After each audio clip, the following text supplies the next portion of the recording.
অবুঝ। লিখেছেন সুকুমার রায়। চুপ করে থাক, তর্ক করার বদ অভ্যাসটি ভালো না, একেবারেই হয় না ওতে বুদ্ধি শক্তির চালনা।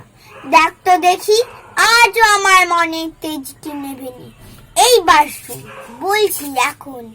কি বলছিলেন ভেবেনি? বলছিলাম কি, আমি একটা বই লিখেছি, কবিতার উঁচু রকম পদ্মে লেখা, অগা গোড়াই সবই তার।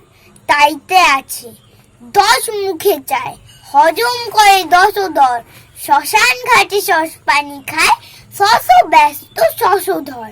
এই কথাটার অর্থ যে কি ভাবছে না কেউ, মোটেও বুঝছে না কেউ। লাভ হবে কি? অর্থ যদি জোটেও এরই মধ্যে হাই তুলিস যে পুঁতে ফেলবে এখনই। ঘুঘু দেখেই নাচতে শুরু। ফান্ত বাবা দেখনি? কি বললি তুই? 57 বার শুনেছিস ওই কথাটা? এমন মিথ্যে কইতে পারিস লক্ষ্মী ছাড়া বখাটা? আমার সঙ্গে পাল্লা দিয়ে 7 দিনেই গো পেরোবার হিসেব দেব বলেছি।